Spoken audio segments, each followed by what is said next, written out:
此刻我的心情是极度不稳啊！现在好多人找对象，那简直是要疯了呀！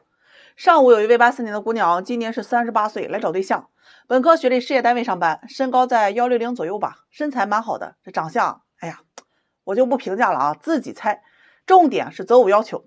这刚一进门啊，包包一放哈，坐在那儿，一股港台腔就来了啊！你好，姐姐，我呢是想要找对象啊。那一瞬间，咱不说别的，你还比我大呢，就这声音啊，我一个女的可都受不了。这男人啊，听的都得发酥啊！我一看人家这么温柔啊，那咱也得柔一点啊！哎呀，可惜我这嗓子啊，天生就不大好听啊！你好，请问你想找什么样子呢？姑娘一听呀，跟我说啊，我现在是事业单位工作，父母都是体制公务员，家庭条件优秀，我想找个门当户对的。我一听啊，老铁没毛病啊，门当户对啊，这个咱都理解。我问他具体的择偶要求是什么，他说呀，本地人，房子全款不低于140平，洋房别墅的优先考虑。车子呀不能低于奔驰、宝马等品牌啊，年薪不能低于50万，薪资高者优先考虑。哎呀，听得我的是目瞪口呆呀！我说姑娘，你要找的这个男士好像跟你不是门当户对的吧？他说我爸妈都是公务员，我也是事业单位的，我们家有2套房子啊，条件很好呀。听完呢，我还是很耐心的跟他说呀，我说是这样啊，相亲市场上你要竞争的呀是同性。那你这个条件的男人啊，能不能在相亲市场留下，咱先不说，这就算有，那一定是很多女人都想要的呀。他说我又没有要求他其他的，我只要这个人有能力，年收入高就可以了。我说呀，哎好，有一个男士呢是79年的离异，条件挺好，带个孩子，你愿不愿意认识一下？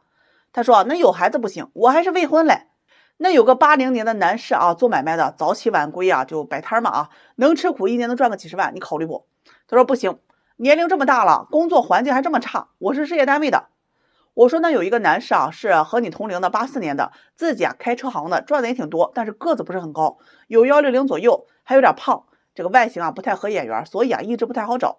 他一听啊，我这个人啊对个子矮的、长得丑的都没太有感觉，难道就没有优质一些的吗？我问他，我说那你觉得什么是优质的呀？他说啊，年薪50万以上，房子啊没有贷款，开公司的或做大买卖的老板，身高175以上，长得有眼缘。他想了一会儿又补充说呀，情商要高一点啊，明事理要孝顺的。听到这儿啊，我是直接撂挑子不干了呀！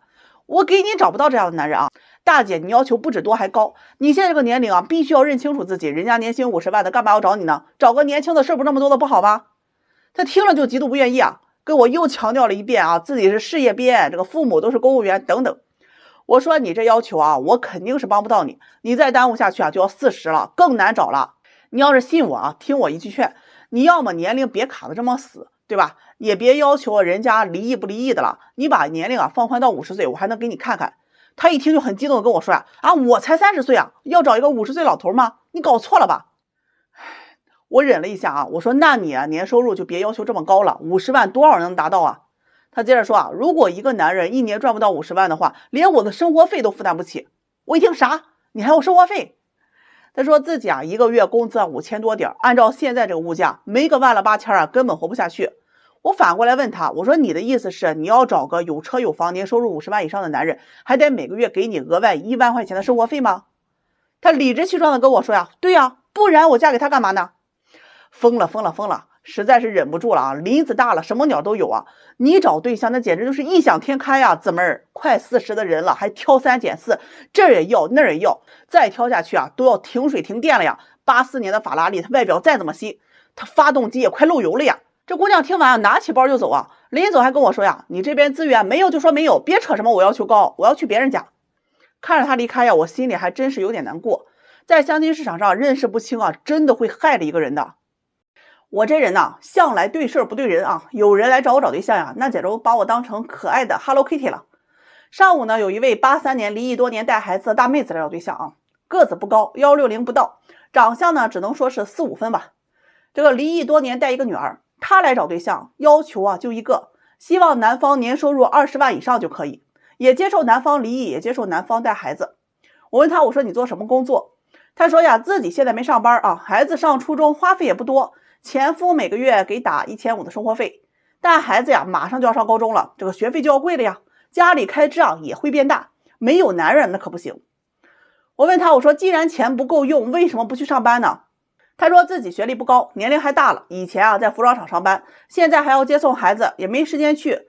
最主要这么多年没上班呀，也懒散惯了，不想去上。我听完呢就问他，我说那你为什么是离的婚呢？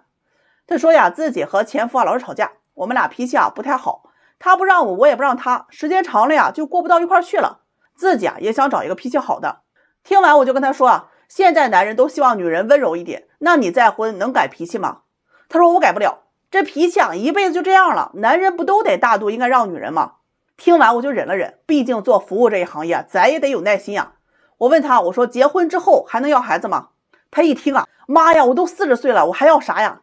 哎呀，听完我就问他，我说你年龄还大，脾气不小，不想上班，还不愿意生孩子，年薪20万以上男人为啥娶你我转身我就骂了我那许愿池里的王八们门又没给我看好。最后我和大妹子说现在有一位男士符合你要求，早晨4点多出摊卖早餐，晚上在夜市里摆摊卖炒面，11点多才回家。人呢正直老实，能吃苦能受累年薪至少30万以上。今年41岁，带了一个儿子16岁，你愿不愿意认识？女士一听哎呀，这早晨这么早，晚上回来那么晚，还是个儿子这除了赚的还行，其他我都不太能接受有没有白天能上班的，带个女儿的也行。这儿子吧咱说实话，得给他买房子，攒点钱都让他花了，最后再有个啥，我们母女俩不都白伺候了吗？听完呢，我忍了忍我说好，还有一位是船员，赚的也挺多，一年20万以上，离异有3年多了，39岁，有个女儿12岁，出去几个月，回家待1个月，你能不能接受？这大妹子一听这么长时间还不在家不都是我一个人看2个孩子吗？我自己的孩子我都忙不过来，他自己女儿还不管吗？有没有工作好一点，能在家里时间长一点的？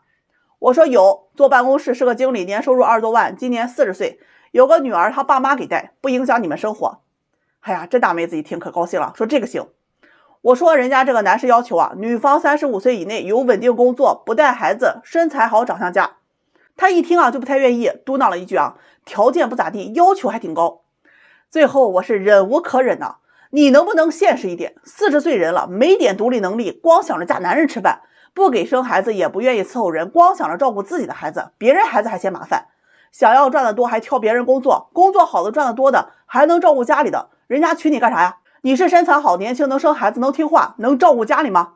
样样做不到，事还不少，占便宜没够，一辆几10年的桑塔纳，还想找个免费加油站，关门送客以后这种人不许进。这接着下雨了，没有人来找我许愿这特别闲咱们今天就聊一聊这个颜值在相亲市场上到底重不重要？我可以先明确的告诉你相当重要，重要到你只要长得不好看，不合别人眼缘，那在相亲市场上你就算其他的优秀的光环再多都没屁用，往往结果是惨绝人寰。就有一位男士35岁，北京大学的博士，优秀吧，做科研工作的，年收入轻松是30-50万，人家父母都是大学老师，高职干部，不论家庭还是自身条件，他都是很优秀的，就是本人个子不高，而且偏胖五官长相他不是很好看，反正不合眼缘他相亲了4-5年都没有遇到合适的，这很多都是看资料满意，但一见到他本人都说没眼缘，反正所有的拒绝理由无非就是觉得男士长得丑。这前2年呢，家里给他介绍了一个姑娘28岁，本科学历，有编制的小学老师，长相挺漂亮的，这男士挺喜欢。见了2次面也问过女士是否愿意交往，女士也没同意也没拒绝，男士就开始追车接车送，有教必应，礼物也送不停。就这么过了大半年手都没有牵过，送姑娘上班都得离公司远一点。夏天呢，这个姑娘过生日男士给她安排了一个饭店最大的包间，现场布置得很漂亮。他跟女士说自己有事就不去了。其实呢，就想借这次机会给女士一个表白的惊喜。晚上呢，女士跟朋友就去吃饭了。这饭吃到一半的时候，突然间黑灯男士推着生日蛋糕，手拿鲜花就进来了，单膝跪地就表白结果人家姑娘立马很尴尬，直接拒绝和朋友解释说男士只是普通朋友，大家别误会了。男士听到这儿很伤心转身就走了。女方被甩心里很不痛快说男士既然长得丑就不要脾气大，还情商低。在相亲市场上也有一些姑娘条件很好，但是因为长相呢是屡屡碰壁。条件好的男士都喜欢漂亮的，这条件差的自己他又看不上，人生他总是这么纠结。有句话叫做三观跟着五官走说直白一点，就是你长得好看，咱们俩三观就合适；你长得不好看，我们的三观它压根就不合。千万不要听对方说哎，我这人不看长相，看人品的。我给人介绍这么多对象，我告诉你这个人一定很虚伪，人品都是需要先相处一段时间才看的。那第一眼看的永远都是颜值。你要承认呢，这个世界上它就是这么不公平。95%的人呢，不论男女啊，大家都是看脸的。长得好看、条件又优秀的5%的男性呀，得到了95%女性的爱慕与心动，而95%的男性啊，去争夺那仅有5%的漂亮又聪明的女性。我不是去攻击那些看脸的男女啊，因为不看脸并不是他们的义务。每个人呢都可以选择利己的择偶要求，明白这个基本逻辑，不是为了让你找到一个冠冕堂皇去伤害别人的理由，而是当你作为弱势群体的时候，如何能够更好的去保护自己。换句话说呀，如果你是马云，就不要用陈冠希的那套方法，你要学会用自身的性格魅力。相亲市场上看脸现象是特别严重的，因为有对比有竞争。那你可以在生活圈当中多去努力，制造认识的机会。两性关系的和谐的点在于感觉，那你就要去制造这种感觉。比如说你情商高，会来事，会说话，或者说你性格幽默，或者说你做事有目标有方向，很淡定，对未来有规划，侃侃而谈。那女性呢，就是性格温柔体贴，善解人意，明事理等等。这些性格魅力可以让你在两性关系当中占有优势。当你的性格魅力和能力以及内在的影响力超越过你的外貌，那就是另外一个结局了呀。没有内在就去创造，谁也不是天生就有的。躺平和摆烂根本就不是解决问题的方法，大家不要自暴自弃。这萝卜茄子一筐菜，歪瓜还有裂枣爱，人生处处是惊喜破锅自有破锅盖。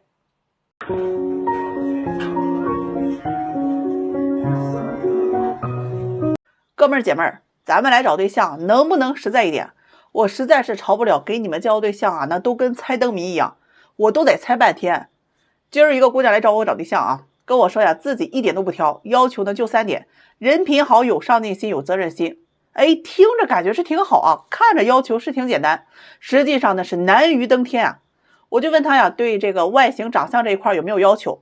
他说男人的长相对我来说不重要，人品最重要。我真的很纳闷比你矮的要不要？脸先着地的要不要？瘦的就跟个大烟鬼一样，或者是胖的跟个二师兄的要不要？他说哎呀，那也别太矬了稍微好看一些。那就是说其实长相还是挺重要的。其次还得有这个事业心和上进心。请准确的描述一下什么叫做有事业心在工厂打螺丝，1个月2500，工作认真负责，每天最早到最晚走，打扫卫生收拾仓库，有望升职为组长，1个月就可以拿到3000，顺利的话3、4年能升任包装处处长，1个月4、5千，这算不算有事业心呢？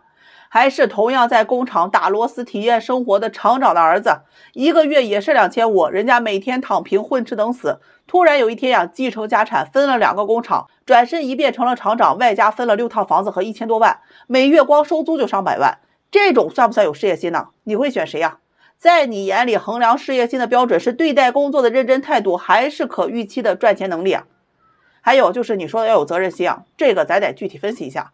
他是一个律师，有了案子连续3个月过家门而不入，算不算有责任心呢？他是个专家，哪里需要哪里搬，整日为了工作，3年回家2次，不知道儿子上了几年级，算不算有责任心呢？他是个创业公司老板，每天筹业务、筹钱、筹下面几10口人的薪水，住办公室飞全国各地，没时间管老人孩子，都是你一个人在忙碌，这算不算有责任心？对了，他赚不到钱还要把你们唯一的房子给抵押掉。还是说你只要他对你有责任心，你需要的时候他就得出现，对你无原则的不抛弃不放弃。所以承认吧，你对外形收入、工作、家庭都是有要求的。想找有事业心的意思就是想找暂时不富裕没有关系，希望以后能有钱，现在能让你捡个漏的，对吧？承认你就是希望对方长相平均线以上，身高平均线以上，工作体面，有可预期的发展前途，能够不计回报的对你好，而且还只对你一个人好，再加上定义含糊、拓展性极大的成熟、稳重、有责任心等等这些词以后咱找对象咱明说行吗？你不能又想要里子又想要面子，太双标吧？你哪怕明确告诉我帅过郭富城，比王思聪有钱的，我都能有方向呀，我能帮就帮，不能帮也不浪费大家的感情了，对吧？不要让我自己去猜你喜欢什么样的，再这样我就生气了，哼，烦死了。我跟你们说做红娘这么长时间了，我见过最多的就是后悔的人。怎么说呢？有句话叫做这个不好，下一个更好，对不对？但事实是大多数都是上一个更好，很多人都栽跟头栽到了下一个上面去了。大约5、6年前呢，我刚做红娘不久啊，就有一个姑娘是一名护士，个子挺高，皮肤也挺白啊，长得反正挺漂亮的。曾经呢给她介绍一位男士，比她大了2岁，跑物流车的。这个每次两人见面啊，男士啊人家都比较体贴啊，给女士啊带自己包的这个水饺，哎，包括这个包子啊、馅饼、馒头啊等等，什么都有。平常呢他有空啊就去约这个女士出来啊，带她看电影啊、逛街啊、买东西。女士家里有个什么事情啊，他都会啊帮忙。这个逢节假日啊，这个男士也会开车不远几个小时的车程呀，把她送回家。只要他发工资啊，就会给这个姑娘买衣服。姑娘想做什么，男士只要有时间啊，都会陪着。两人呢就这样谈了快1年啊，但最终啊，因为女方家里人的一句话，他就想分手了。那个时候呢，女方家里人呢就觉得男士的工作不太稳定啊，跑车呀，经常是2班倒嘛，不安全，赚的也不多，而且家里是农村的，就提出啊，说是让女儿来分手，认识其他的男人。于是这个姑娘呀，就没打一声招呼，是直接删除并拉黑了这个男士。后来呢，她又相亲了3、4个，都不如啊这个男士对她好，很多呢她也没有太多的感觉。最后呢，她就听家里人啊嫁了一个这个工作也稳定、有车有房的男士，彩礼呢要了16万，两人呢就这么结了婚。她跟我说呀，这段婚姻她并不开心，因为男士啊也不喜欢她，对她呢也不是很好，彼此啊就是搭伙过日子型的。婚后呀各自忙各自的，感情啊越来越淡，基本啊都是没有话说。这不到1年呢，他就提出了离婚，退还了男方彩礼10万呢，是净身出户。离婚之后啊，他是越来越后悔啊，错过了曾经的那位男士，想来想去啊，还是以前那个男士呀对他好。这今天上午啊，他就过来找我啊，我是一眼就认出他来了，变化还是蛮大的啊。他呢就问我这个男士结婚了吗？我直接就跟他说呀，我说男士已经结婚了，并且人家都有个女儿，婚姻呢也挺幸福的，自己开了店，做了生意啊，也不跑长途了，在城里啊也买了房子了。这姑娘听完呢就忍不住啊哭了好久。哎呀，我能说什么呀？我只是给她递过去纸巾啊，让她擦擦那后悔的眼泪。这后悔的原因是什么呀？我觉得应该是她经历啊后面那些迷茫不堪、荒诞不经的婚姻之后啊，发现没有男人像这个男士一样对她好了。其实后悔的本质啊，就是她没有遇到一个更好的人。这不是有句话说吗？自己选的路啊，你跪着他也得走完。我又不是神仙，你跟我说完后悔，我能哗的一下给你编回去吗？我有那能耐的话，我先给自己花回去啊。哎呀，我就觉得我自己啊是最适合做生意的了，倒腾镜子和后悔药。那镜子我就专门卖给那些没有自知之明的，家里缺镜子的。这后悔药呀，我就卖给那些后悔啊想吃回头草的。要是有大老板眼光好，看上我投资我呀，我有预感我能是下一个马云。越想越靠谱。有些人找对象，你是瞎子点灯，你瞎找啊！今天我让一姑娘给她择偶要求给气得那血压蹭蹭的啊！有一位姑娘32岁，无车无房，北漂，她联系上我，想让我帮她介绍对象，说她的要求一般人给介绍不到，她要嫁的是京沪有房、年入1000万的男人，是年入1000万啊，不是身价1000万。我听完第一反应啊，这姑娘条件一定很好啊，肯定不差。我问她什么情况，她介绍我说，硕士事业编制啊。这个年收入15万左右，身高168，体重100斤左右。虽然32岁，但是娃娃脸，看着像25岁的。哎呀，给我一张照片，8成是带美颜的，看着确实漂亮。听完他的条件和择偶要求之后，我就觉得不切实际啊。在北京这个城市啊，论学历，单身女硕士那是一大把呀；论年龄，00后的年轻姑娘来找对象也一大把；论长相漂亮也多了去了。你起码有那么1、2条能拿得出来优势吧？不能什么也没有就要找年入1000万的呀。他说自己可以退让一步，除了年收入有要求，其他的都不太做要求。可以要求这个男人啊，年龄大10岁，长得丑也没有关系，毕竟都能赚这么多了，肯定要包容人家的。家庭条件呢也不限制啊，要是脾气不太好啊，他也能忍忍。听完呢，我顿时觉得啊，这逻辑真的是让我服服的了。年入1000万的男人，主动权在人家的手里，怎么可能会让你有机会去筛选他们呢？你现在不是想你怎样去接受他们，而是想怎样才能让他们来接受吧？哎呀，这姑娘是一点都听不明白啊。说我要是觉得给他介绍对象困难，他可以把要求再降低一点，年入600万，北京有房子就可以。但是啊，这条件下降了，其他条件就要提升的。你不能长得太丑了，也不能太胖，平常还得顾家。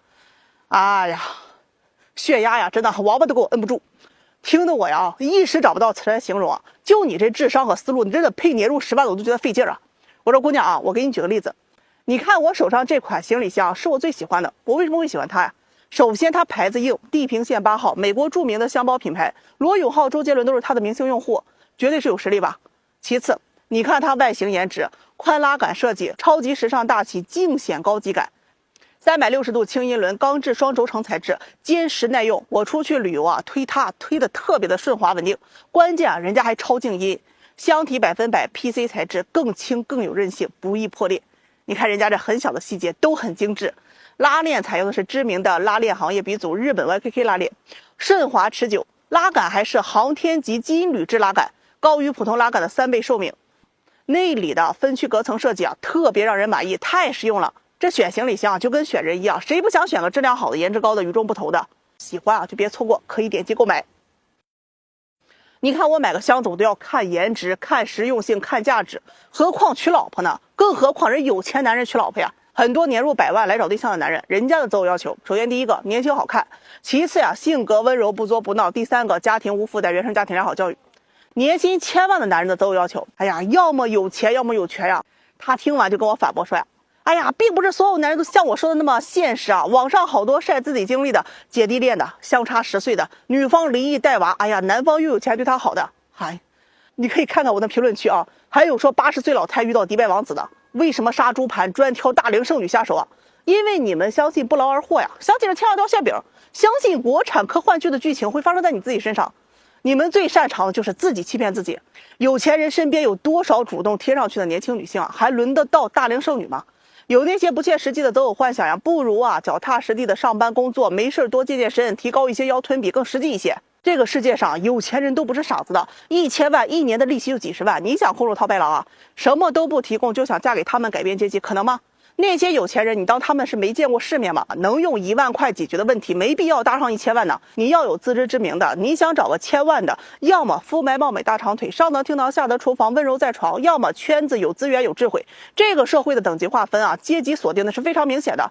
想靠着美丽的外表嫁给富人，前提是你得有这个价值。如果各方面资质平平，就算给你见面认识的机会，你都不一定能把握住的。与其这样，不如找个脚踏实地，找个条件差不多的男人啊，更实际一些，懂了吧？散会。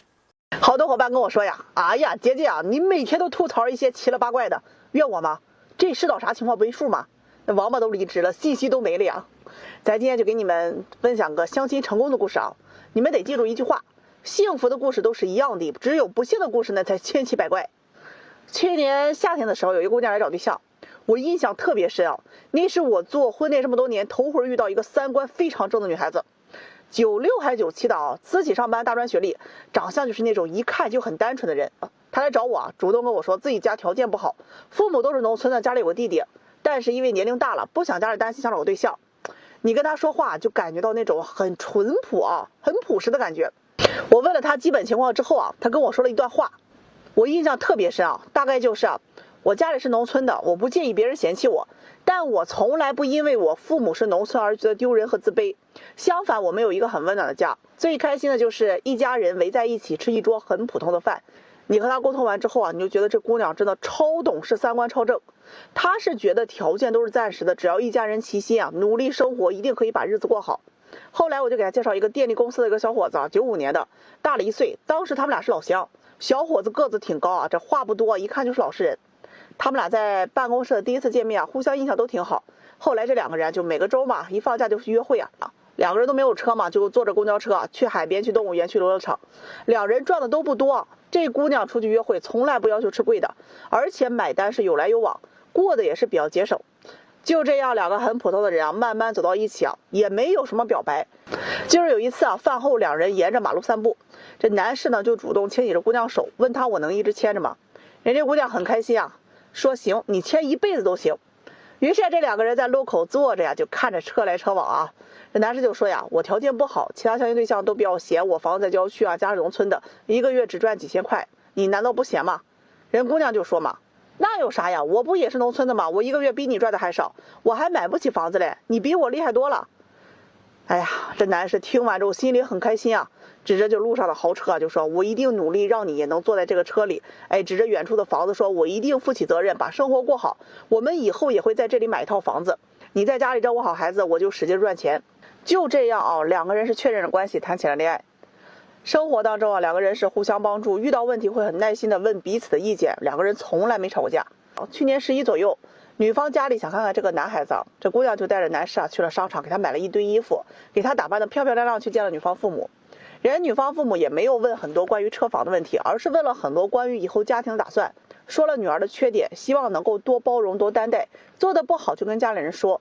男士听了呀，很动容啊，和谐的家庭氛围啊，让人觉得我们就是一家人。后来这女方也去了男方家里，也见了父母，大家都很开心。幸福的人呢，他没有太多狗血的过程。年底订婚啊，这家里商议给彩礼的时候，男方父母说家里这边习俗啊是给3万8的，但是也不想亏了女方，给了8万8买了3金。女方呢也给男方的父母买了2身衣服和鞋，给男士也买了金戒指，陪嫁了6万6。订婚完呢，两人就去领了证。这个准备正月回村里啊是办婚礼。很多人问我啊，哎呀，你这边奇葩的怎么那么多？那是因为幸福的人都很低调，他们的故事从来不狗血，只有平凡和普通。也正是这种很平凡的生活，确实让大多数人都很羡慕的。我这刚去给别人介绍对象回来呀，我就发现有些姑娘找对象，我真的想说一句啊，你脑子那是瓦特了吗？相亲刚见面一上来就跟人家说啊，我脾气不好，不会做饭。哎，你说这话什么意思呀？你是在宣示主权吗？这有一对相亲男女啊，上周呢给他们约好了要周末一起见个面。这两人刚见面啊，男士对这个姑娘确实挺满意的，因为这姑娘长得比较有眼缘啊，大高个，身材也挺好，男士一眼就看上了，就更加的小心翼翼的去认识啊，生怕他自己表现的不太好，对方不满意啥的。人家姑娘呢上来就问他啊，工作怎样，住哪里，车房情况等等。男士虽然觉得有那么一点直接，但他想着呀，相亲可能就是这样，就如实回答了。这回答完以后啊，这个姑娘就感觉还不错啊，挺满意的，就跟这个男士继续聊了一些家常话题。两人就这么认识了有一会儿啊，姑娘突然之间就跟这个男士说呀，我这人吧脾气不太好，也没什么耐心，不会做饭，也不爱做家务。男士听完就有点懵了呀，他这个内心就很纠结呀。姑娘人是挺喜欢的，但是必须要接受这么多的缺点吗？那他也做不来呀。于是男士就跟这个姑娘提出来啊，这个脾气啊不好啊，这没关系，咱们都是相互的，互相迁就一下嘛。你不会做饭呀，没关系，那我做饭，你收拾碗也行。家务啊，咱们一起慢慢学，一起打扫嘛。话还没等说完，人家姑娘就说呀，我这脾气啊，我改不了，我不会做家务的，碗更加不会收拾。男士听到这儿就有一些不愿意了啊，这不是故意在抬杠，故意为难人吗？就直接怼这个姑娘，那你结婚准备什么都不干吗？谁知姑娘说呀，对呀，你要是想娶我的话，你就是要接受我的缺点，那我也提前告诉你了，我这些我确实是改不了。你过来呀！最后这个男士就觉得女士这样，他就有些特别接受不了。两人认识了有半个多小时就说了这个不合适就分开了。哎呀，我听完之后我就很纳闷了为什么有些姑娘一上来就喜欢说自己脾气不好呢？我就想问问这些喜欢说自己脾气不好的人，你们有没有在工作简历上，在面试当中跟他们说呀，本人脾气不好的？那有没有上班的时候对自己领导说，我脾气不好，你别惹我？有没有对那些长得又帅又多金又有钱的人说我脾气不好的？那恐怕是巴不得表现出来自己脾气又温柔又善解人意的吧？那为什么会跟男士相亲一上来就说我脾气不好，比较懒，不爱做家务？能说这种话的呀，多数是对下位者使用的。这种话呀，它其实就是一种排除自己义务，增加对方义务的行为。我都说了我脾气不好你要是还来招惹或者是追求我的话，你就是应该毫无怨言的去忍耐我的脾气。所以一旦有人对你说出我脾气不好这种话的话，你就应该知道你在对方的心里是什么地位了。那当然还有一种情况，确实对方是委婉的表示歉意我脾气可能不太好改。像这种情况的话，我还可以理解。我就很难理解那些一上来就说要找有车有房年收入几十万的，然后再附加一句我脾气不好，不会做饭。干嘛呀？你脾气不好不会改吗？你不会做饭不会学吗？你这么一副理直气壮的嘴脸，你要对谁说呀？能说这种话的人真的在明知道自己有性格缺陷的情况下，不仅没有降低对方的物质要求和性格要求，还在变本加厉的让对方接受你的一堆的臭毛病。哪怕你觉得自己脾气不好那你对人家要求低一点，他愿意去迁就你，你可以接受他没车没房，我相信有这样的男人愿意去接受你。反而是你自己一副理直气壮的嘴脸，看了就让人上火。你要对方有车有房，条件优秀，还要接受你的臭脾气，也没有任何要补偿的意思。总之物质条件要迁就你，还要迁就你作妖情绪的嘴脸，如此歪歪的三观，以脾气不好为荣，乐于告诉追求者去测试男人的服从性。在这种没有人格平等观念的人眼里啊，最憧憬的就是无论自己怎么发脾气，对方呀都得去舔他的脚趾头。这种人啊，早晚自己作妖死。遇到这种人说这种话的啊，直接怼回去，你脾气不好，我脾气也不好。你们知道捧杀一个人有多么的容易吗？尤其是在当今的这个婚恋市场上，捧杀呀绝对是慢性毒药。今天上午呢，有2位姑娘来找对象啊，具体呢我也不清楚她们是什么关系，应该是闺蜜吧。这其中有一位姑娘呢是有对象的，这另一位姑娘呢她是单身，也就是她要来找对象，另一位呢是陪着一起来的。这位单身的姑娘呢是93年的啊，29岁，身高在165左右，体型说实话是有点偏胖的啊，素颜，穿着呢也比较朴素啊，但本人条件确实是不错，硕士研究生学历，在药企啊是做药品研发的，自己呢有车也有房子。他俩进来之后啊，就给他们倒了杯茶，然后我们开始聊天嘛。要找对象的这位姑娘呀，就说话挺客气。在自我介绍完之后啊，我呢就问她呀，你想找什么样的？找对象这姑娘呢就考虑了一下，就说呀，学历本科以上，身高呢175以上，有车有房，这个工作年收入啊是在10万以上吧。就说到这儿的时候，他那个朋友就开始插话呀，就说啊，现在年薪赚10万块钱的太多人了吧，你自己本身都赚了20多万了，你想找个10万的，那不还得倒贴呀？就这样呢，在这位朋友的劝说之下呀，这个姑娘就改成了年薪30万。我呢是本着啊先尊重别人说完我再表态的一个原则，我呢就接着去问他，30万年薪的话，大多数编制或者是企业他肯定是达不到的，你是想找自己干的吗？就是这种私营业主啊。这姑娘就说呀，哎呀，我本身啊也不太想找条件太差的，最好是公务员或者是自营的老板。接着他那个老婆嘴的朋友啊又开始叨叨了，说这个姑娘呀从小都学习好，大学年年的奖学金，这毕业几年呀靠自己啊买了房子，年薪啊20万等等，有几个女人能做到的？这大多数男人啊他都买不起房子来。然后跟我说呀，你就把你这里啊条件啊都好的那些都拿出来，然后挑挑不就行了？这一般人呢也配不上他。说实话呀，听他朋友说话呀，哎呀，我都恨不得想找一块抹布呀塞他嘴里，真的话太多了。我呢就问这个找对象这个姑娘啊，你还有其他的这些要求吗？姑娘就说呀，对方父母啊要有正式的退休啊，性格要稳重，这个男士啊长相要阳光一点，性格开朗。哎呀，整体啊听完他的择偶要求之后啊，我就告诉他呀，能符合你要求的男人啊，大多数都想找年轻漂亮身材好的，这个是真话。如果你想找的话，首先啊回去先减肥。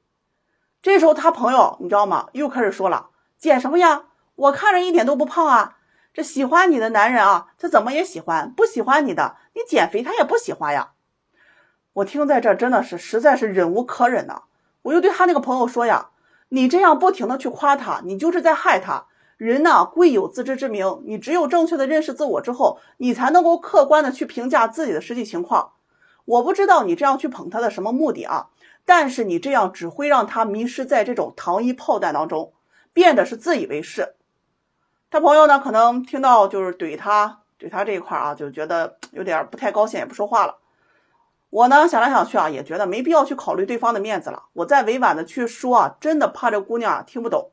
我就直接跟这个找对象这个姑娘就说呀，你想找条件好的，先回去减肥20斤，不要听别人说你不胖，你这体重啊，估计啊脂肪肝都有了。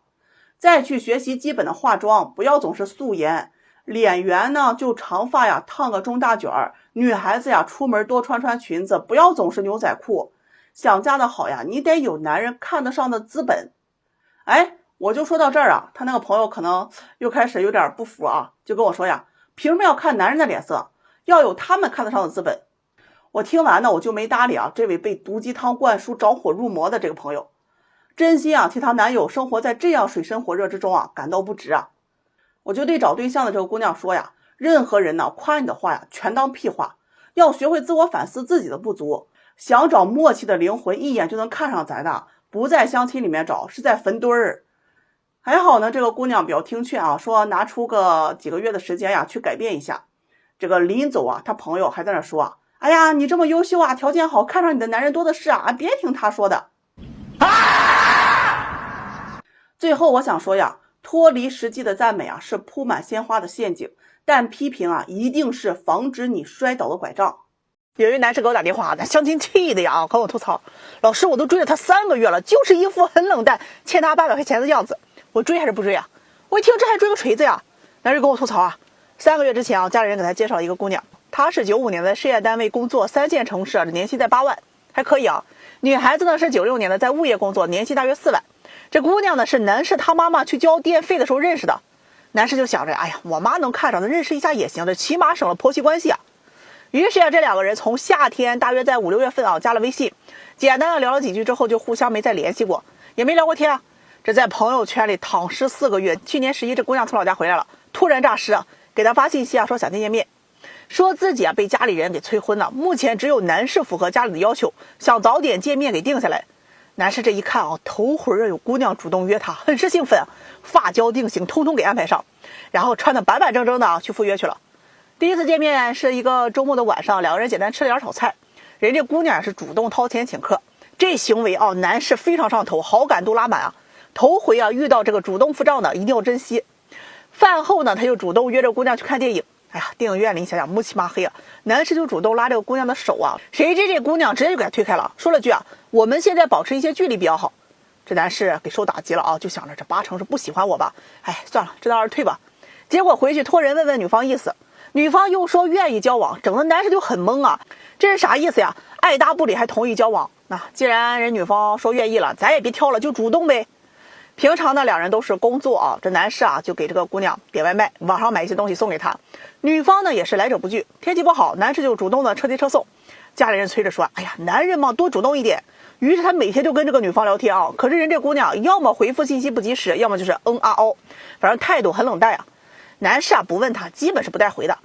周末呢也能约出来，就是吃饭玩手机，有一句没一句的回答着。相处了1个多月，有一会儿这个男士在车里去牵着姑娘的手。哎呀，人这姑娘就直接非常严厉的说，我们还没到那一步的，不要动手动脚，把男士给整郁闷了。问他，你要是不喜欢我就不打扰你了。哎，谁知人家姑娘说喜欢呀，但还不到男女朋友那一步，再等等。这男士性子急啊，那得等多久啊？姑娘直接来一句，你要着急你找别人吧，我不想那么快确认关系。行了，哎呀，男生想着别把人给整急眼了，赶紧收嘴不说了呀。他就想着自己付出了1个多月了，这钱也花了不少，但这么断了，他确实有点不甘心啊。第2个月开始啊，加大力度安排旅游，安排衣食住行，人这姑娘都同意，想去哪这男士啊也都带她去，就怕旅游回来出现问题啊，全程忍着这个屁都不敢放。好在终于有了结果啊，上个月这姑娘就说了，觉得男士人不错，过了年可以去他家里让他爸妈给见见。哎呀，男士就觉得呕出来了啊，非常的开心。但是他就很奇怪一个点，就是这姑娘一直都不怎么搭理他，不论任何时候态度都非常的冷啊，也从来不主动关心他，有事说事，没事也别打扰那种，不让牵手不让拥抱的。但你说这态度不喜欢他吧，人家姑娘还表明喜欢，他就很迷茫啊。上个周就想着那一定缺一个表白仪式啊，非常热情的买的鲜花呀，用的包间呢，装的气球去表白了，被女方当场给拒绝了。哎呀，把这个男生给气的饭都没吃，转身就走，拉黑删除，告诉他妈我不喜欢这姑娘。结果人第2天这姑娘找上门来了啊，说男士脾气太急了，这种人怎么可以在一起呢？太吓人了。然后就变成跟我吐槽啊，听完我是真的哭笑不得，有些道理我就说了上万遍了，相亲是靠价值吸引，不是需要你去追的。需要你追的女人大概率是没有看上你的，而且就算你追上了也很容易被嫌弃。我喜欢你，恰好你也喜欢我，感觉这东西啊非常重要的。如果一个女人啊对你若即若离，忽冷忽热，哎，好像有那么点意思，又好像没意思，这个时候啊你千万不要去考虑寻找原因。哎呀，他是不是慢热呀？是不是不熟悉啊？迅速结束进程才是正道。我可以直接告诉你们原因啊，为什么相亲对象不拒绝不同意，态度一直很冷淡，那是因为你还有可以压榨的价值，但是还没够当男友的程度，或者说他还没有遇到比你还优秀的候选者。为什么热水器忽冷忽热啊？那是因为有人在用啊。有些人来相亲啊，你是又挑又不自知啊，没得救了。有一姑娘大过年我让给急的啊，差点进了2院我。95年的29岁幼儿园老师啊，她给那相亲史上画上了浓重的一笔啊，相了6、7年了，就是没嫁出去，给我愁的是不行了啊，长得还可以。就是啊，是眼眶子贼高啊，爱幻想不切实际。你问他择偶要求吧，房子要有，长得不能太难看，哎呀，父母还得有退休金，赚的不能比我低。问他你多少钱呀？他说4000多点，那我就给你介绍个6000的吧，那比你高很多了吧？他说不，6000的和我是差不多呀，不能低于1万。反正啊，相了这几年，各种条件不合适呀，我都已经对他躺平了。结果今天来跟我说呀，他要有对象了，让我给选选。哎呀，我这听啊一愣啊。上回我们去办那个相亲会啊，他来了，照那资料卡，好家伙，加了一圈年收入20万以上的男士，至少得几十位啊。每天业务非常繁忙啊。男友养成记，元旦一放假，昨天是统一安排见面赶场，上午、中午、下午、晚上一天啊接了4位。哎呀，跟后宫选妃一样。见完面给他兴奋的啊，晚上睡不着觉啊，愣是不知道该选谁了。一位啊比他大了1岁，这学历不高，人家能干呢，跟着父母开店啊，门店挺大，有车有房3套，而且还有2个商铺，最主要都是全款啊。男士也说了啊，准备再买一套这个大点的洋房啊做婚房，其他的出租，这样每个月光收租房子1个月就有上万了。这姑娘一听眼睛啊瞪得老大啊，这男人有能力，嫁给他我是衣食无忧了。可这一看着男士他就觉得不雅。说话大老粗，光想着挣钱买房呀，生活不是打牌喝酒就是 KTV 啊。这姑娘就试探的问了2句啊，吵架男方愿意哄女孩子不？这男士给怼回来啊，为啥要哄？谁做错谁道歉啊？给这姑娘气的那堵得慌呀。但是啊，又一坐上这男士的奔驰车，又觉得男士这个魅力倍儿足啊。第2位，这姑娘就说是一见钟情啊，28岁，比她还小啊，185的身高，身材啊特别好，而且皮肤白，有衣品会打扮，做保险这个行业。2人边吃饭边聊天啊，聊到家庭条件。一听啊，男士是农村的，有个弟弟和妹妹，父母目前还没能力帮他置办房产，还有点负债。哎呀，那个心里就不愿意了，饭也吃不香了呀，想着呀租房结婚，这不是扯淡吗？我怎么可能结婚租房子呀？可一看男士一眼，哎呀，那个心动呀，就特别纠结，爱情和面包难道不能同时给吗？说完他就跟我讲，哎呀，自从见了他们呀，我是一晚上没睡着。这长得帅的没钱和有钱的长得丑的，我到底该怎么选呀？我就教他啊，这选人呐，别看长板，得看短板。你最不能接受谁的短板？他权衡利弊了一圈啊，哎呀，还是哪个都想要。我问他男方都什么意见啊？他说我还没联系呢，我这没确定下来选谁呀，我是不能联系，万一他们俩都喜欢我，我这整的脚踏2只船呢。哎呀，我一听啊，我说姐妹儿，你连男方啥态度你都不知道吗？你搁这纠结啥呢？我说这样吧啊，我给你问问人家，反正我也认识，对你印象咋样呢？你再做个选择。他说行，我就给第1位男士打电话啊，男士直接就说了性格不合适，这给这姑娘气的，就见了1次面，还没相处就说我性格不合适了。我说人家那是托词，原因是啥不重要，人家就是不喜欢你啊。第2位也打通了啊，说已经有对象了。我这一听，你这也太快了吧？男人说昨晚刚见的，人合适啊，这时间就不成问题。言外之意啊，这姑娘不合适啊。哎呀，这姑娘可气的啊，这中午刚见完我，晚上就去见别人，对我太不尊重了吧？听完他又问我，这找对象怎么这么难啊？不是女人想嫁都好嫁吗？我的乖乖啊，你找个条件差那肯定好嫁呀，多的3000万的光棍你怎么不从那儿选呀？隔壁村的5保户你怎么不跟啊？这相亲和你选企业找工作是一样的，有些公司收入高发展好，还没那么辛苦，而且还很光鲜。你得不到这个公司的 offer， 那是你实力不够啊。北大清华谁都想去啊，你分够吗？上个大专都费劲，人北大清华抢的都是状元的。你要求高那是你自己的事情，但是你要先掂量掂量自己到底几斤几两，别好高骛远，自作聪明，这儿看不上那儿看不上的，看上你的你就嫌这儿嫌那儿的，再这么下去5保户得嫌你事儿多。相亲市场，男人可以向下兼容，女人不行，必须得往上嫁，差一点都不行。你以为我想说女孩子呀？我是真的忍不住啊！现在女孩子找对象的思想，你真能让她给整崩溃了。身高、长相、性格、学历、工作、收入、家庭啊，通通都得纳入考虑范围，不能比自己差，不能比朋友差，也不能比闺蜜她老公差。你说要命不要命？今天有一个91年的上海姑娘给我打电话啊，问我这里有没有合适对象，我问她要求，她说要求不高，只要能在上海有房、工作稳定、未婚就可以。这话一出，你说你不吓得人肝疼吗？上海一套房子首付也得几百万，一个男人从20多岁出来毕业，给他15年的时间，不吃不喝，1年几十万才会赚得出来啊！我说这要求太高了，不现实。他说他朋友好多都在上海结婚了啊，男方买的房子，他也想。听完我问他呀，那你现在怎么还没嫁出去呢？他说自己挺后悔的，相亲有个7、8年了，那个时候就一门心思呀，想找个有房子的、有户口的、年薪几十万的，长得还得好看的。基本啊，他看上的看不上他，看上他的他也觉得心里不太痛快。就这样挑挑拣拣，到了30岁着急了呀。即便着急啊，也不甘心放低要求。曾经啊，这个有个上海有房子、年薪几十万男人喜欢他，但他觉得这个男人啊情商不高，吃饭吧唧嘴，说话声音大等等，就没同意啊。结果这个男的很快就找到结婚对象了，他还在相亲。这不一晃今年32岁了，朋友的孩子都快上小学了，他就很想找一个合适的对象结婚啊，他也不挑了，说只要有房子能让他定居在上海就可以。我让他介绍一下自己的情况，他说自己在外企做翻译的，工作体面啊，月薪8000左右。听完之后啊，我就问他在上海待了几年了，他说9年了。问他攒了多少钱，他说这物价太贵了，房租一个月就要接近1半的工资，每个月都剩不下来啊，家里有时候还得贴补，但是也存了一些存款，大约有3万多。他说完呢，我很委婉的告诉他，姑娘，你想找的上海有房子、工作稳定、未婚的男士，大概率人家看不上你的，这不现实啊，你可能还需要再降低标准，比如说啊，找离异的，找房子在郊区的。他听了特别不满意啊，觉得是我在嫌弃他，其实他年龄，故意让他找条件不好的。哎呀，咱是很有耐心啊，姑娘，你看我这有一个98年的姑娘，国企工作，有上海户口，她也想找个上海有房子、工作稳定，而且能接受10岁的年龄差的未婚男士。其他呀都不做要求，你觉得这个男士是想认识你还是想认他呢？他给我来了句啊，年轻的不成熟，我稳重啊。哎呀，姐妹儿，这人找对象都是视觉动物，一上来都想找好看的吧？年轻的胶原蛋白多呀，就算脾气作闹点，这心里也痛快吧？他开始情绪有点激动，问我难道我未婚就一定要嫁给一个2婚带娃的吗？上海那么多有房子，怎么就没有看得上我的吗？我说这有一个男孩子啊，90年的33岁，做软件开发的，年薪在30-40万，在上海首付啊有房子，南京还有2套房，存款大约10万左右。人呢经常熬夜，有点秃顶，作息不规律，有啤酒肚啊，身高在170，体重接近200斤。你愿不愿意认识？他听完就支支吾吾的跟我说呀，哎呀，这形象太差了，存款太少了，不太能接受。我一听啊，这得亏是跟你打电话呀，你要过来跟我当面，这王八都得揍你。就刚才这个男孩子啊，他还不一定能看得上你，人家呀已经有好几个95后的女孩子都等着想认识他呢。他听完又开始这个焦虑纠结啊，是不是又嫁不出去了？昨天还有个女孩子想在北京定居，张口也不看自己什么情况，就要找那京房京户年收入几十万的男人。哎呀，听完了啊，我是真的很想给他买个镜子照照自己，大白天做梦的不害臊吗？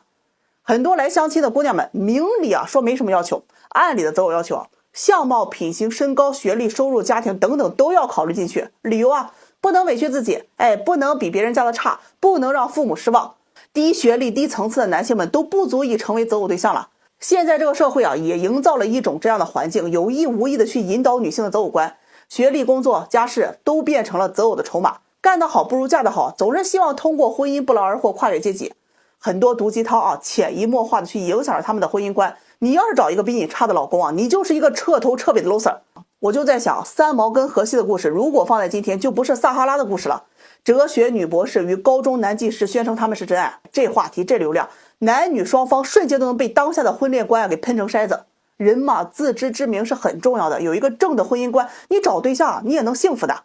这个对于我来说都不算啥。有一位男士来找对象啊，我印象的是贼深呐。92年的本科，从事建筑行业的，感情路啊一路也是比较坎坷。他之前呢有一位女朋友谈了7年多啊，两人到了谈婚论嫁的时候，女方要求彩礼10万，这男士啊就觉得我跟你谈了这么多年，我也花了不少钱了，你还跟我要彩礼，他又很生气啊。如果你要彩礼的话，咱们俩就分手。原本是想着呀赌赌气，结果呢对方还真提了分手。后来呢又相亲认识了一位姑娘，也是谈着谈着呀都要结婚了啊，也因为彩礼给谈崩了。他又特别生气啊，就跟这彩礼啊较上劲儿了。相亲啊先问对方要不要彩礼，这要彩礼的呀一律不找。结果呢又相了呀快2年啊，还是没有找到，就找我让我帮他找。说实话我一开始真是没答应啊，但是后来说是能帮就帮吧。我就问他，我说你除了要求女方不要彩礼之外，还有其他的要求没有？他说要有眼缘，性格好就行，这其他也没啥要求了。我就给他扒拉扒拉我那许愿库里的资料，就有一位90年的硕士学历，从事金融行业管理岗，这个年薪在40个左右，他就不要彩礼，人家自己也有本事啊，也有那资本啊，长得也挺好。这男士呢就很怀疑啊，这么好的条件为啥不要彩礼呢？会不会有什么其他的目的？我说彩礼这事儿吧，你得分人，这姑娘明显她就不缺这个呀，你不就是想找那不要彩礼的吗？他勉为其难的答应啊，说可以认识看看。后来呢，人家女士啊也同意见个面。这见完男士就给我打电话，不行不行，女方呀太强势了。他说呀，婚后生完孩子还要尽快工作，还要求我妈来给带孩子，或者是要雇保姆。我妈的身体可不行啊，来不了。那雇保姆不仅要花钱，还不放心啊。她还让我多承担一些家务和带孩子。可我是做建筑行业的，哪里有项目就要哪里去啊。我常年不在家，难不成啊还得要我辞职啊？这可不行。他说呀，还是不找女强人了吧，希望我能帮他找一个性格温柔一点、听话的，这赚的差不多够家里花就行。婚后主要倾向于家庭多一些，要多照顾老公和孩子。哎呀，忍了忍我又给他介绍了一位温柔一些的姑娘。这姑娘是96年的，家庭条件好，人家女方也说了可以不要彩礼，但是要求这个男士人一定要好。两人刚见面也算是有眼缘很快呢就确认关系就谈了起来。结果没出1个月又拉倒了。这男士说这姑娘太粘人了总是希望能够多陪她，每天还得车接车送，一天不打电话就说我不关心她，有个头疼脑热就要去医院，那不得花钱一吵架就哭，就得跟他爸妈说，做事情也太没主见了。最后呢，两人也不了了之了。他说自己想娶的女人是能够跟自己并驾齐驱，携手共创美好生活的，而不是处处都要自己呵护照顾的。哎呀，继续忍又给他找了一圈，不是他觉得人女孩子胖，就是觉得女孩子矮，工作不体面，家庭条件太差等等。还有那带弟弟的怕影响到他的家庭。终于有一位姑娘年龄大了他3岁，说可以接受不给彩礼，愿意跟他谈看看。结果这两人刚一见面男士扭头就走。这个姑娘长得太丑了，实在是看不下去压根就没动力睡在一张床上。说这种就算给他钱他也不想认识。认识了这么一大圈他跟我说有没有个子高一些的，长得别太丑了，工作要稳定一些，产假最好能长一些，照顾孩子的。说完呢又自我感慨，这一路走来年龄又大了2岁，怎么找对象这么困难呢？最后发自肺腑的问我，到底是娶要彩礼的女人还是不要彩礼的女人哎呀，脑子是进水了吗？这么个简单问题都想不明白吗？对于这个男士来说现在已经不单单是要不要彩礼的问题了，而是能不能找到的问题。彩礼那是社会问题，老祖宗那一辈就传下来了，比我那乌龟的命都长。你想改变彩礼现状，让女人接受不要彩礼那恐怕就要等这辈子要彩礼那些人都得升天了。孙子辈看看有没有可能吧。你现在最大的问题是在找对象太双标了，既希望女人能赚钱养家，又希望她能貌美如花，还得希望她能给你做饭养娃。她是百变金刚吗？这压根就不现实。这跟女人要找又帅又有钱又聪明又会哄人的男人有什么区别呢？这是梦游到我那许愿池里面喝水了吧？你搁那当喷泉呢。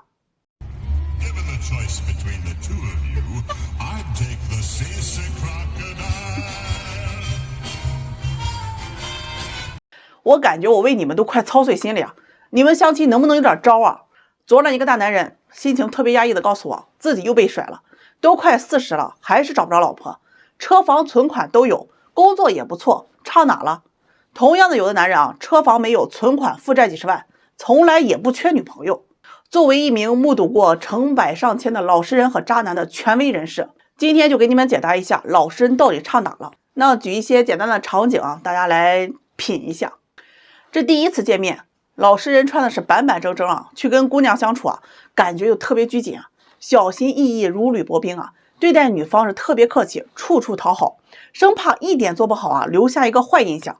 人家渣男穿的就很休闲，偶尔还喷个男士香水，一见面就掌控大局，从容面对，就像是老朋友，自然自带话题。人家不管长相什么样都特别自信会说话会聊天，让女方就觉得哎呀相处的特别舒服。这第一次见面之后这老实人对待姑娘那是各种讨好，送吃送喝，什么都得问问女方的意见，去这儿行不行，去那儿行不行的。人女方一个电话他都得必须接，鞍前马后伺候着，还整天胡思乱想，他是不是不喜欢我呀？我是不是做的不好呀？他不会是这个意思吧？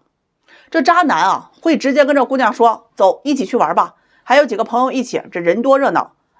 他去的地方也很有意思绝对不是商场电影院，而是一些游乐场悬崖边这犄角旮旯，反正都是你没怎么去过的地儿。这当姑娘说心情不好的时候这老实人就会说哎呀别难过会过去的，开心一点，我给你讲个笑话等等。人家渣男说下楼我10分钟就到你楼下。出去吃饭回回这个老实人去买单，跟渣男吃饭回回都是姑娘抢着买单。渣男们怎么样？我说的对吧？这老实人跟姑娘聊天，你在干嘛呢？吃饭了吗？睡了吗？哎呀周末有空吗？一起吃个饭吧。而姑娘呢往往还是爱答不理的回复。人家渣男呢就会画大饼而且画得很自然，出其不意，让你产生兴趣仰慕之情。聊得正欢的时候啊，突然失联，玩欲擒故纵。这相处一段时间之后啊，老实人啊，每次啊都是吃饭、压马路、逛公园，连手啊都不敢牵，这有贼心啊没贼胆。这渣男呢是说说笑笑啊，很自然的就拉起了手，感觉正好的时候，啪，他就吻上来了。那姑娘还特别害羞啊，哎呀，很意外啊，但是感觉还甜甜的。这谈到结婚的时候啊，姑娘对老实男人说呀，我们这边的风俗啊是20万的彩礼和5金，我爸妈呢也就是想看看你的态度，给我自己一个保障。这渣男对姑娘说呀，我没车没房，负债几十万，我出不起彩礼，我还觉得呀会拖累你，咱俩不太合适。人姑娘说呀，没关系啊，彩礼不重要，我愿意啊和你一起努力，一起还债，一起买车买房。这两人分手之后啊，老实人就发信息问这姑娘，你在干嘛呢？吃饭了吗？然后纠结来纠结去啊，问他呀要不要再见一面，我之前呀做错了，你原谅我吧，我是真心啊想跟你在一起的。这姑娘就直接回复呀，咱们啊不可能了，不要再联系了。这跟渣男分手之后啊，哎呀，半夜3更啊，姑娘就扒拉那渣男的朋友圈啊，看看对方呀，哎呀有没有女朋友了呀，最近在干嘛呀？然后想想渣男除了不怎么搭理他，哎呀，其他各个方面啊全是优点。哥们儿姐们们，我那许愿池里的王八们，你就说我说的对不对吧？你为啥就是找不着对象？那人家为啥就从来不缺对象呢？你要取其精华，去其糟粕，赶紧品。我跟你们说呀，我最抵触的就是跟二婚女打交道，我真的是要快哭了呀！就是你们根本就不知道他们的脑回路啊，他们到底在想什么？你们出门啊遇着得小心点，指不定人家在梦游呢。上午就有一位离婚多年的女士啊，梦游到我这里了，要找对象，36岁离异，有一个儿子啊跟着前夫，那她本身啊是不带孩子的，本科学历，在教育培训机构上班，据说是个校长，月薪在5000左右。咱也不知道这校长的待遇这么不咋地啊。他呢是有车有房，长相普通，很瘦啊。他上来呢也不墨迹，打开天窗说亮话，就想找条件好一些的，这车房全款是必备。男士要长得好，条件好，要么赚得多，要么工作体面有权利，年龄还得要30到38岁，未婚或者是离异没生孩子，年龄大的还不行，带孩子的也不行，他怕人家有家庭啊，这麻烦事啊不断。我听到这些的时候，我的内心啊还是很平静的。那许愿池里的那些王八们啊，他们也没什么意见，我们呀都见怪不怪了。这以前吧，我还急得呀直跺脚，耐心去劝呀。现在知道了啊，压根儿就劝不动啊，那咱就听热闹就好了。等这个女士呀终于说完了，我就问她，我说那你介绍一下你自己的情况，这优势啊在哪里？这有的姑娘她要求高啊，但是人家啊她自身啊她情况好呀，咱呀可不能狗眼看人低呀。她说呀，自己的优势在于身材好，经常练习瑜伽，这个比较自律，学历呢是本科，工作稳定，自己不带孩子，而且前夫也不需要她来出抚养费，父母在家里呢是种苹果的啊。我说挺好，那你要彩礼吗？女士听了说呀，彩礼肯定要的呀，这条件好的人家也不差彩礼吧。我第一次结婚的时候，前夫就给了10万，我也为了这个家呀操劳了不少，那二婚总不能比一婚还差吧。听完呢，我就对这个女士说呀，哎，你还别说啊，这前些日子啊，真有一位女士和你情况差不多，37岁离异还带个孩子，本科学历在私企上班的，人家就找了一位啊34岁啊留美回来的博士，未婚，在金融行业工作的，年薪都超过100万了呀。这两人结婚了，现在过得很幸福。女士一听啊就特别来劲儿啊，这眼神啊是锃光瓦亮啊，真的呀？那还有这样的男士吗？我说我还没说完呢，人家女士父母经营家族企业，年收入啊少则几千万，本地一套别墅啊全款，人家说买就买，家里孩子都不用老人带，保姆都雇了好几个，男方给了彩礼100万，人家女方陪嫁车房直接写男方的名字，那你有什么？你能给人家男方什么呀？女士听完就跟我说呀，那这种条件好的女的，那世上也没有几个呀。我一听，对呀，那优秀的男人他也没有几个呀，人家凭什么要娶你啊？大白天做梦还没有睡醒吗？要啥啥没有，谁给你的勇气让你这么敢提要求啊？人家条件好的，未婚的都一堆上杆子的，显着你了还？你以为多出那3000多万的男人是任你挑还咋地？你一听搁农村的，那甩脸子就走，你那2个眼珠子啊，他都看不下去，都离家出走了吧？就剩你搁那瞎找的。你家厕所就穷的没水没镜子吗？动不动就要找条件好的有能力的。有些女士哈，我一听这条件我都气得要命，明明自己啊段位很 low， 非要幻想着跨越阶级找对象，幻想着王健林当你爹。不是不能找条件好的，而是你得看看你自身的价值配不配得上这个要求啊，有没有资本能竞争过其他的女士啊？配不上呢，咱就悄没声的回家关门睡觉。王八们送客以后啊，把门关紧点，这种人不让进。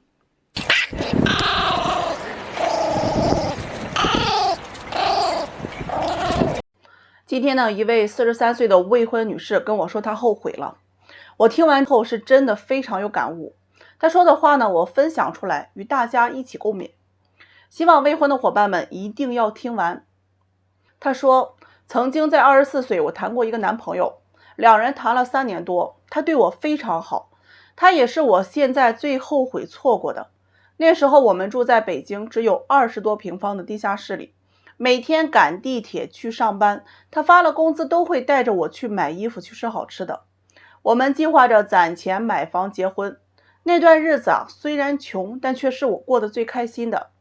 因为男友家是外地，而且家里条件差，在北京和我们老家那里啊都买不上房子，父母就坚决反对。我也觉得攒钱买房啊太难了，于是呢就提出了分手，离开了北京，回到老家来找对象。从27岁开始，我就不停的相亲，最多的时候一个周能见2到3个，结果还是不了了之。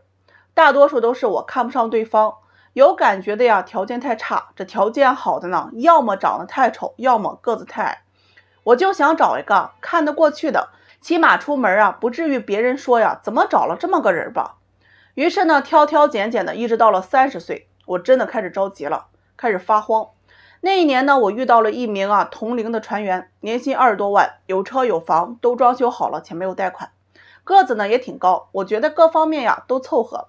我就开始试着和他谈恋爱，但却发现呢他情商低，说话直，我生气了都不会吼，越谈越觉得他不是我喜欢的人，我们没有话可说，感觉就很尴尬。